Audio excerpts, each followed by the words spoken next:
बहुत समय पहले की बात है। एक राजा था जो कि बहुत बड़े राज्य पर राज करता था। राजा बहुत ही न्यायप्रिय और विद्वान था। वो सबका हितैषी था। सारी प्रजा राजा के न्याय और व्यवहार से बहुत खुश रहते थे। सारी प्रजा में संतोष का भाव था। एक दिन की बात है, उस राज्य के किसान के घर चोरी हो गया। किसान चोरी के डर से बहुत ही परेशान हो गया। उसे समझ में नहीं आ रहा था कि वह अपने चोरी हुए धन को कैसे वापस पाए। तो उस राज्य के अन्य लोगों ने सलाह दिया वह राजा के दरबार में जाए। राजा उसके चोरी हुए धन का अवश्य पता लगा लेंगे और उसके साथ जरूर न्याय होगा। तो सबकी बात मानकर किसान राजा के दरबार में पहुंच गया और राजा के सामने फरियाद करने लगा और राजा से अपने चोरी हुए धन के बारे में बता दिया। तो राजा ने किसान की बात को सुनकर अपने मंत्री को आदेश दिया कि जल्द से जल्द किसान के धन के बारे में पता लगाए कि किसने किसान के घर चोरी किया है। राजा की मंत्री भी राजा के तरह काफी विद्वान और समझदार था, जिस पर राजा को बहुत अधिक विश्वास था। तो अपने राजा की आज्ञा पाते ही मंत्री ने चोरों का पता लगाने का काम शुरू कर दिया। शाम को जब मंत्री अपने घर पहुंचा तो चिंता की लकीरें उसके माथे पर साफ दिख रहा था। मंत्री चोरों का पता लगाने के लिए उपाय खोज रहा था। इतने में मंत्री की पत्नी ने तुरंत अपने पति की चिंता को जान गई और चिंता का कारण पूछा तो मंत्री ने चोरी की सारी बात बता दी।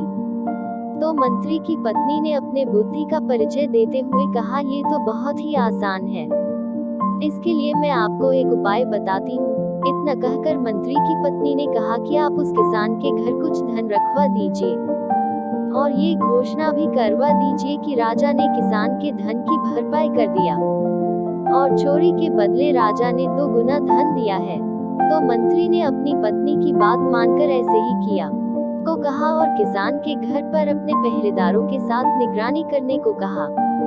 तो मंत्री ने अपने अपने पहरेदारों के साथ भेष बदलकर किसान के घर के पास रात में पहरा देने लगे। तो उधर चोरों में लालच की भावना और अधिक बढ़ गई। वे फिर से किसान के घर चोरी करने जा पहुंचे। अंधेरी रात में उन चोरों ने अपना चेहरा ढककर किसान के घर में फिर चोरी करने पहुंच गए और फिर सारा धन जल्दी से इकट्ठा करके वे बाहर जाने लगे। इतने में उन चोरों के सामने मंत्री और उनके पहरेदारों ने उन्हें घेर लिया।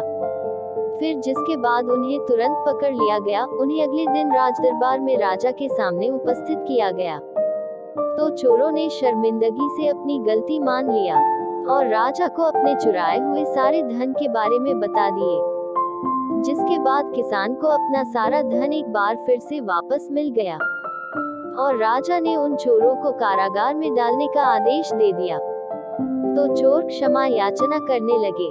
तो राजा ने बोला कि यदि तुम लोग चोरी करना छोड़ दो तो कारागार में नहीं डाला जाएगा। तो चोरों ने फिर कभी चोरी न करने का प्रण। तो उन चोरों को किसान के खेतों में 1 साल तक काम करने को कहा गया। सब राजा के न्याय से बहुत ही खुश हुए। पूरे दरबार में राजा की जय जयकार होने लगा। इस प्रकार सभी को न्याय मिल गया। इस कहानी से हमें यह सीख मिलती है कि जो गलत मार्ग पर चलता है वो गलती बार बार करता है जब तक उसे सही और सच्चे अर्थों में उसकी गलती के लिए सजा न मिल जाए। इसलिए जीवन में गलत मार्गों का कभी सहारा नहीं लेना चाहिए। ये आसान हो सकता है लेकिन इसका अंत बुरा ही होता है।